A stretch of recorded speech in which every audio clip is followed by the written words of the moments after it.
Congratulations on the nuptials. Thank you. Hope it lasts. Can you imagine if this isn't about a guy getting his tongue sucked to a pole? He looks so happy though. Yeah, he's frozen in a jovial laugh instead of the standard judgmental grimace. There are some things in this one that it'll be a heavy really lift. shouldn't make the final cut. I only get hard in front of a jury.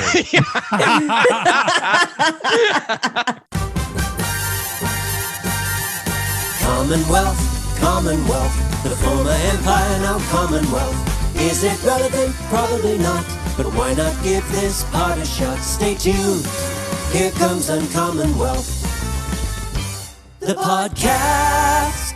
And we are live Yes. from the Uncommonwealth Pandemia Studios all around the globe. We're here with the not as pregnant Katherine Rawlinson, Just a little. robust Jimmy HPD, and the unbelievably talented Adam Mueller. Why do you always struggle to find an adjective for me? It can't be worse than not as pregnant. You don't look as pregnant as last time. Katherine, you are noticeably less pregnant. The podcast. All right. Well, as the robust and rotund host of the show now, I want to start this week's episode by letting the listeners know, if they didn't already, that Lauren and I recently got married here in New York City. It was it was a very exciting day. And obviously, during COVID, we had to adapt and be flexible. So we ended up having a very small ceremony on the Brooklyn Bridge, just the two of us, our officiant and our witnesses. My invite got None of lost us in the were mail. invited. Don't feel bad about not getting invited. Like, my mom didn't get invited, guys. I could not invite anyone to my Isn't wedding. she in Australia? That too. So yeah. The witness was a loon. Yeah, the witness was just some random passerby. And, You got the added on a benefit city of bike. being able to invite your mum and knowing she can't make it. Like, that's true. I Oh. should have done that as a power play. Sent out a bunch of invitations just so I could feel You high see, and mighty. if you can't make it, just send a gift. Yeah. Yes. I'll accept cash. Yep. We had our wedding on the Brooklyn Bridge, and it was a beautiful day. It was very iconic. We went there first thing in the morning, so we got some awesome photos just as the sun was rising. But so what I want to discuss today is this iconic location, which has now been immortalized in my and Lauren's life, the Brooklyn Bridge. 'Cause I've spoken about it before of the pod. It is obviously a super iconic location, probably the most famous bridge in the world, I'd say. There are so many cool facts about the bridge. So let me just get right into it. First of which, it was the world's biggest ever suspension bridge at the time it was built, which is a big deal because it was like twice the size of any other existing suspension bridge. So the reason that it was the biggest in the world at that point in time is because no one was doing suspension bridges because they just kept falling down. So there was like a noticeable lack of faith in the concept of suspension bridges. But this fellow that designed it, John Roebling, he was like, no, I can make it work. So he was like one of the pioneers of making them work. Is Roebling Street named after him? Oh, Probably. yeah. I don't know. There you go. I don't know. But he was like the Bill Gates of the We'll say yes. yeah, sure. Yeah. You heard it here first. Our podcast is the worst. It is now. If it wasn't This before. may or may not be a fact. Okay. So one crazy thing that happened right after the bridge was first opened is that basically a week after, on Memorial Day, so this is still like a huge attraction. There's this giant bridge, first of its kind. So people at this point in time are still walking over it just for the novelty factor.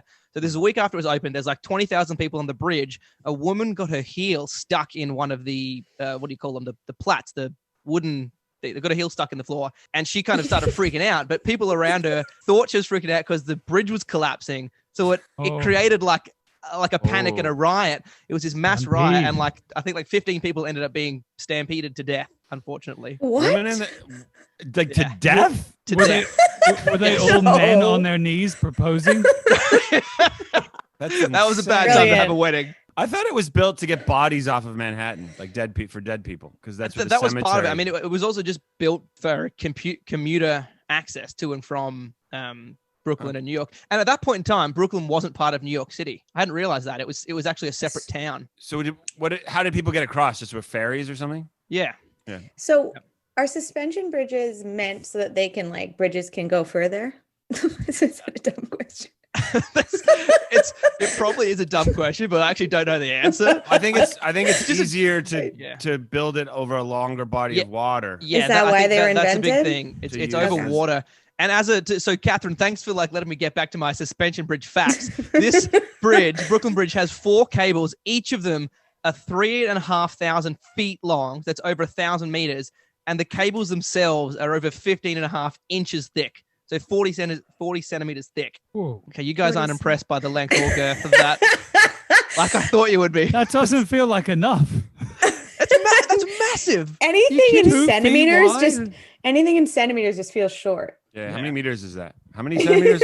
Someone's going to go to the conversion. Adam. 0.4 meters. That sounds like nothing. I'm not intimidated by that. Okay, my final fun fact is after the panic that where people got stampeded to death, there was a lot of people were like, fuck that, I'm not going on the bridge. I didn't trust it. So in order to get public faith back in the bridge, P.T. Barnum, the famous showman from recently the Hugh Jackman movie, actually, Katherine, The Greatest Showman. So P.T. Barnum, he actually took a bunch of elephants and walked them over the bridge in this huge public spectacle. And that was their PR event to try to get people back, trusting the Brooklyn Bridge. Wow. What year was this? Did you say? This is the it opened in 1883. Oh yeah, I wouldn't trust technology then either. Sorry. I thought this was 1950.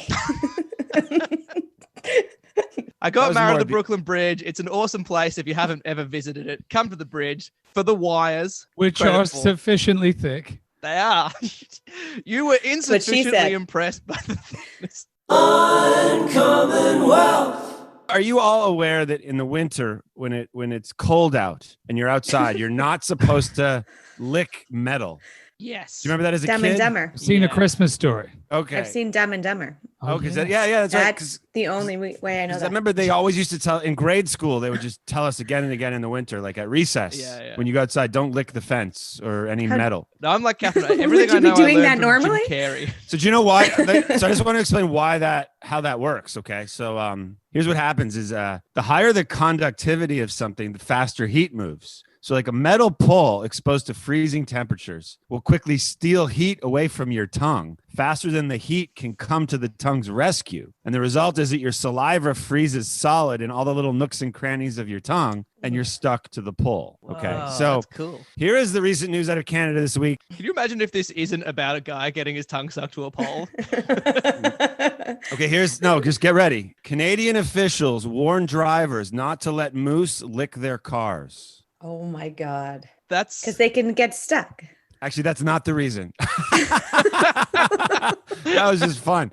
No, okay. So officials in Jasper, which is an alpine town in Alberta, have put up signs asking motorists to avoid allowing moose to lick the salt from their cars. Oh. Right, because they salt the roads so that the water on the roads and stuff won't freeze, and it gets on the cars. And moose love licking salt off cars. They're obsessed. Whoa. Yeah. They like to season their cars, do they? Like to season, and it's one of those. It's they need. It's one of the minerals they need in their body. So they started licking cars. You give dogs like salt licks, don't you? Do dogs like? Yeah, well, dogs will lick. Absolutely. Horses. Like dogs will lick anything. So that's like gelato for the moose. Yeah. No, wait, did I get that right? No, but okay. So the moose, they used to just get salt from salt lakes in the park, and but now they've realized that cars also have salt on them. So do you salt your cars as well as the roads? No, I think you salt the roads, but when you're driving on heavily salted roads, it just gets on it. Yeah. So a lot of it's anything bad you for want a cars. dog to lick. That's what I thought. It corrodes. Like you have to be very careful if you live in that kind of climate, not to let any like spots of rust get on your cars. Because then in the winter, the salt gets in there and just corrodes it. Well, it's a lot of Australians or people from other countries where it doesn't snow might not realize that during the wintertime here in America and lots of other countries, they'll have trucks that drive down the street dropping salt on the road so it doesn't freeze over. When I first saw that, I just thought it was a truck that there was a hole in the back of its container. And I was like, oh, shit, you're spilling all of your goods that you're transporting. And someone's like, no, you idiot. That's how they're salting the road. The officials are very concerned that this is sort of training moose to approach cars, which poses a risk. You know, obviously, we've talked before about how cars and moose don't mix, which was one of the quotes in the article. When they're both at a dinner party, you do not want to seat them next to each other. One of the officials that was quoted in the article said, and I quote, "Moose and cars are not a good mix."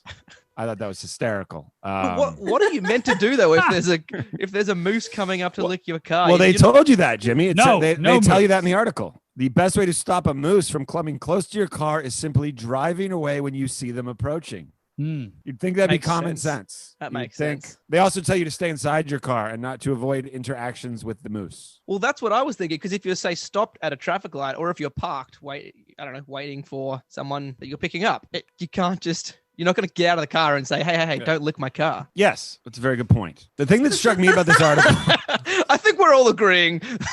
But you know when like you see the headline of an article and you think it's about something completely different. So I saw the headline pop up on my phone and I was like, oh my God, mooses are getting their tongues stuck to cars.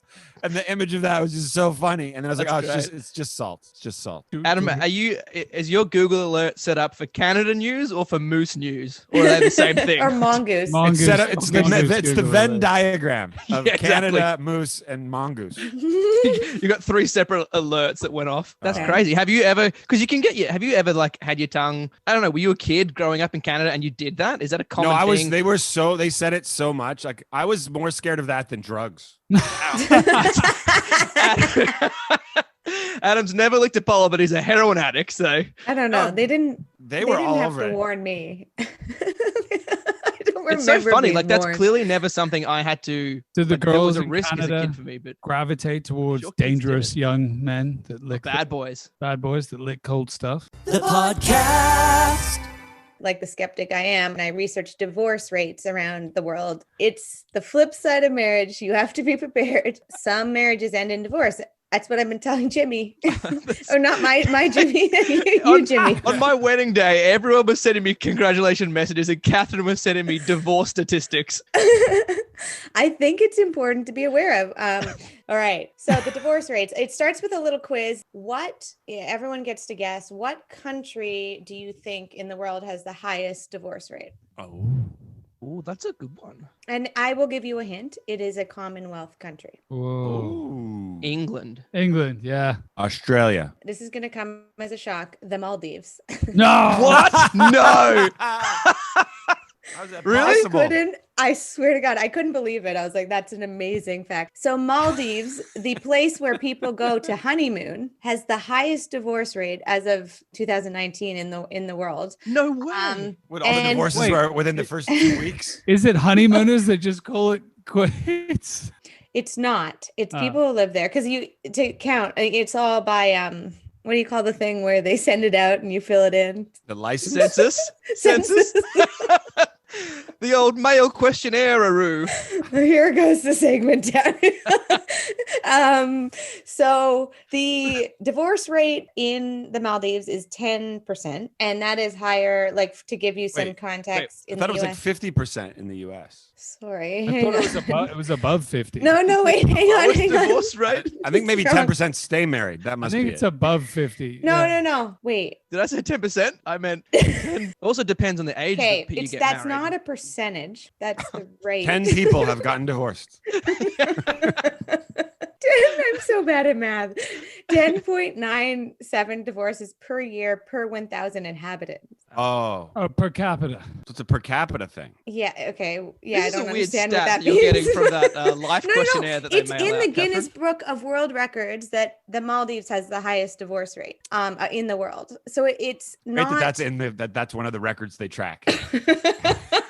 Well, they're tracking like longest fingernails and most marshmallows in a mouth. They're gonna. I think they'll let anything in these days. Wait. So what would the percentage be of like 11 of 1,000? Are you making us do the math in your segment? That's not very high. That doesn't seem high at all. That's not high at all because 50% would be 500 out of 1,000. But even that 50% Wait, is is a it the misnomer. lowest? Like they stay together the longest? No, it's what? Do you mean lowest as in lowest it's- number of people get divorced? It's I feel the like divorce Catherine needs a capital of the statistician world. to help her with her segments. Katherine, we're doing algebra midway through your segment to try and Wait, support is it the you. lowest or the highest divorce rate? Is it It's opposite the then? highest. Okay, I'm going to read straight from the article. The island nation has a divorce rate of 10.97. The UN even estimates that the average Maldivian woman by the age of 30 has been divorced 3 times. Whoa. Okay, that's a lot. That's high. That is high. That seems above average. So the reason for this, they think men have too much power, I'm guessing. Yes. So it's actually a Muslim country. Yes. And so by the age of 18, the only way to have sex is to get married. So people are getting married for like 2 weeks. And then all you had to do until loophole. 2017 or something, all you had to do to get divorced was to just say it out loud. You didn't even have to file. But wait, could you get married by the same way? No, I don't know. Why doesn't everyone just get married in the Maldives? That makes it so much easier on the back end. So I'm just really trying to solidify my end game here. So apparently, yeah, it's you have to click your heels together and say it 3 times, or just say it once. Then a divorce lawyer appears behind you. Until like 2001. Yeah, no, sorry. Now women can seek divorce through the courts in 2001. Up until then, it was only men, and that was one of the reasons. But they would just say they would be like 18 years old and want to have sex, get married, and then immediately. So the average woman had been married 3 times because they're just like, that's what you're doing to be in a relationship. Well, that's it. That's a great marriage segment. Look at Adam. He's like, oh, you should have stuck to your moose facts. You could have. Well, Catherine, I think that's interesting. Do you have, other than the Maldives, do you know what? Yes, I did. I did follow this up. So yeah, I wanted to research our country. So, but these are percentages, so they're not going to match up with whatever that number was. These ones are in Celsius, so it's very different. I even looked up. I had a sense that this math was wrong, but I was just like kind of a vague sense. And I a bit calculator to work out the stats you gave us. Anyway, I have the percentage rates for our countries. Canada, 38%. The USA is 50%. Now, the UK is only 38? Yeah. Wow. The UK, but it changes every year. The UK is 42%. Australia, 2%. No. Okay, I did the math wrong then. Catherine's like, wait, let me recalculate it. Australia, 2,000%. New Zealand, 8%. Well, these are like right on. The percentage are percentage. The percentages are right on Google. This can't be wrong. I Googled each 2%? country individually. No, but the problem with those percentages, though, because I remember hearing this years ago, like that 50% of marriages that end in divorce thing that's thrown around, that accounts for every single marriage. Like, people that get married when they're 18. Yes. But if you account for people who get married, say they're late 20s or later, the rate of divorce is like, 5%. I just Googled New Zealand's 42% according to my Google. Just saying. Catherine's using Bing. Maybe that's the difference. You know what's crazy? Luxembourg is 87%. My segment's other people have to research as we go. What's the Australian divorce rate, Adam? Catherine, I don't mean to ask Adam instead of you.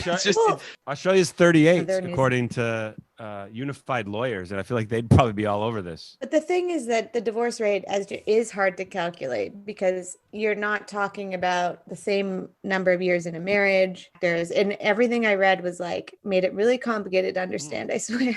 Average length of a marriage by country. That's interesting. Oh, but Adam, it's not about the length, it's about the girth of a marriage. Yeah, but that's the important part. But guess what? It's how it ends. Which do you think is the highest average length? How you use the marriage, Jimmy. It's how you use it. Uncommonwealth. All right. We're gonna have a little Commonwealth marriage lightning round. All my segments are gonna become lightning rounds now because I don't trust you guys to help me carry it through to the end.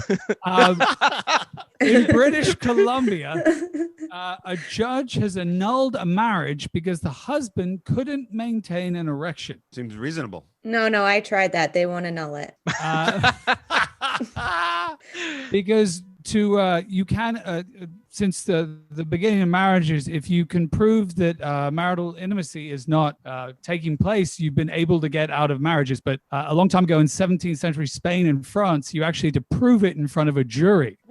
Oh, that's tough. Well, that'd be easy. You can't perform in front. I'd be so nervous trying to perform in front of a jury. There's no way. What evidence did they look for? How do you? No, believe me, Your Honor. I could do this in private. I also can't pee in the urinal. I only get hard in front of a jury. That would be weird if you weren't Checkmate. being able to get an erection at home, but then miraculously did get an erection at the public trial. That raises a lot of questions. Guys in wigs just get me going. Very attractive jury. I'm an exhibitionist, baby. What can I say? All right. In Australia, we're moving on. The Australian, there was a same-sex marriage survey they sent out to all the people in Australia, and to find out their opinions on same-sex marriage. And on the barcode, you know how there's a barcode, and then underneath it has a sequence of numbers and letters written out in complete random. They had U78F bumsex KN8. That doesn't seem random. The million billion possibilities it could have been, they somehow right in the middle of the barcode had bum sex written out, and they claim it was a complete mistake. Oh yeah, I'm sure. That's awesome. Clearly there's some clerk in an office somewhere. Good on you, whoever you are, strange vigilante. If you hit a randomizer and it comes up with bum sex, you re-randomize. Yeah, Yeah, it's true. the final lightning round story of the week. A Malaysian fireman reported to have wed his pet snake, a giant king cobra, says that he is saddened by the story he says is fake. Oh, so Talk wait, the about story bum was sex. that he married his snake. UK tabloids reported that he married a snake, believing it to be his reincarnated girlfriend. What was your girlfriend like that a snake reminds you of her? I can think of at least 3 things. Scaly? Tongue, Okay. those beady little eyes. That's what I'm saying. It's like, these are not flattering attributes. Like the Empire, we're almost done. We hope that you've had lots of fun. Was it relevant? Probably not. But thanks for giving this part a shot. Stay tuned for the end of Uncommon Wealth, the podcast. Stay tuned for Uncommon Takes. Adam's frozen, by the way. Oh, I don't know if that's just me. He's still sassy, though. He is. It's so strange when he's zinging you without It's amazing moving. how he can look down on us, even frozen. I think he left. yeah, I'm gonna leave and come back, but keep going. No, we'll wait. I'm confident I won't miss much. I sense that. Uncommon Takes. I have to say, this is the second best Brooklyn Bridge segment we've done. Well, I wasn't going to reuse the good facts from the first time round. Uncommon Takes. My Jimmy said that sometimes he can't believe that I went to Harvard. I was so insulted and mad. And then now I'm like, you're probably right. I worked really hard. We actually got a cease and desist letter from the dean of Harvard asking us not to mention that you went there. Uncommon Takes. I think Pierre still has to go. Yeah. Oh, yeah. Oh, shit. Oh, don't worry.